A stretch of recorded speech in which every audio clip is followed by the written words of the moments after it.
Donc ensuite, on continue. Donc ici, je vais faire pour une fois clic droit ici, propriété sur l'image, voilà, et on va voir d'autres paramètres qu'on peut régler. Donc hyperlien, on n'en parle pas. En fait, ça c'est surtout quand on fait des pages web. Donc encore une fois, moi je trouve que le traitement de texte de Writer, c'est pas fait pour ça, d'accord? Donc si vous voulez faire un site web, il faut mieux utiliser un autre outil. Donc ensuite, on va aller dans image, voilà. Donc vous pouvez la retourner verticalement. D'accord, la retourner horizontalement en fonction des pages, donc sur toutes les pages, pas droite, page gauche, pardon. Voilà, donc moi je vais laisser comme ça.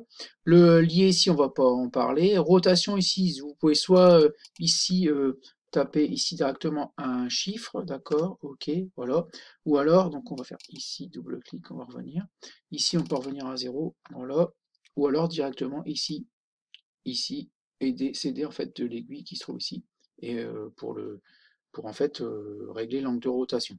Donc ensuite, Rogni, on l'a vu, bordure. Donc ici, alors, image, pardon, on va faire ça, donc 0, ok, voilà, elle revient comme il faut, donc propriété, voilà. Donc là, je vais un petit peu plus vite, parce que c'était un petit peu plus facile. Rogni, on en a parlé, bordure. Donc en fait, on peut appliquer ici des bordures, donc aucune bordure ici, bordure, définir les 4 bordures autour, d'accord? Donc on le voit apparaître ici, hein, d'accord? Donc on peut sélectionner le style de bordure, donc on va faire un trait continu. La largeur, donc moi, alors par expérience en fait, si vous mettez trop fin, quand vous allez imprimer, vous risquez de ne pas le voir, d'accord? Vous allez avoir l'impression qu'il y a des cadres en fait, enfin pardon, une bordure, et vous n'allez pas la voir. Donc moi je mets minimum 0,5 points, d'accord? Vous pouvez mettre la couleur en fait, donc vous pouvez mettre rouge par exemple, ou noir, donc on va laisser noir. Là c'est la couleur de ligne en fait de la bordure. Vous pouvez également mettre une ombre, d'accord? Donc là, il y a un ombre en bas à droite, en haut à droite, etc., etc. Là, ça, c'est la distance de l'ombre par rapport au cadre, d'accord? Donc 0,18 cm. La couleur de l'ombre, d'accord? On va laisser gris, d'accord? Ensuite, ici, ça, c'est la distance entre la bordure qu'il va y avoir ici et l'image à l'intérieur, d'accord? Donc on va mettre beaucoup, vous allez voir. On va mettre 0. Alors, si vous laissez synchroniser, en fait, vous en bougez un et les 4 bougent automatiquement. Donc 0,5, ça va être l'espace entre la bordure qui est ici et l'image. Donc l'image, en fait, à l'intérieur du cadre des bordures va rétrécir. D'accord? Donc on va faire OK pour voir ce que ça donne. Voilà. Donc, vous avez vu, en fait, ici, on a mis une bordure. Ici, on a mis pardon, on a mis une ombre, pardon, des bordures noires, etc., une ombre grise, etc., etc. Puis à l'intérieur, ça, en fait, on a mis ici un espace de 0,5. Donc on va faire double-clic. Voilà, donc ça, ici, on va le retirer, on n'a pas besoin. Voilà. Ensuite, donc voilà, en fait, pour les bordures, les ombres, ici, le réglage du style, de la largeur et de la couleur de la bordure. Donc, distance de l'ombre, pardon, la couleur de l'ombre. Ici, l'espace entre le cadre et le remplissage intérieur. Donc, c'est l'espace intérieur, en fait, entre le remplissage et le cadre, la bordure. Donc, ensuite, l'arrière-plan ici. Alors, l'arrière-plan, en fait, vous avez aucun couleur. Ici, vous choisissez une couleur. Dégradé, donc il y en a plein, hein, d'accord. Bitmap, c'est une image, en fait, d'accord. Des motifs, voilà, ou des hachures, d'accord. Donc en fait, ça s'appliquera en fait si vous avez une image avec de la transparence.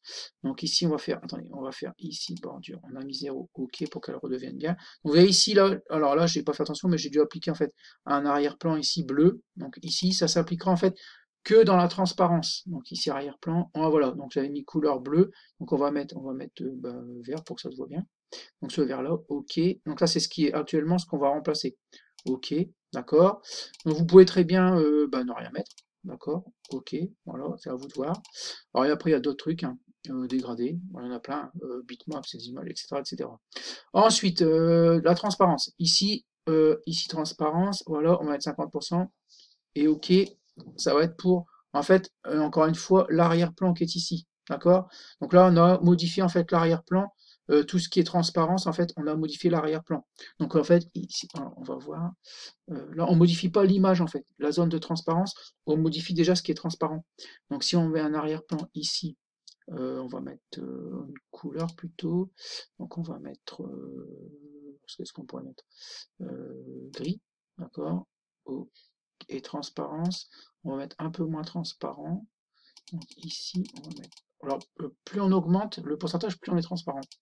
Donc on va mettre transparence de 30% pour voir un peu. Voilà, ok.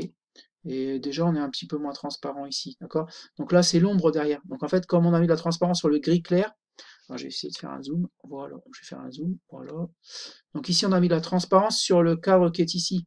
d'accord? Donc forcément, en dessous, on voit en fait, on voit l'ombre.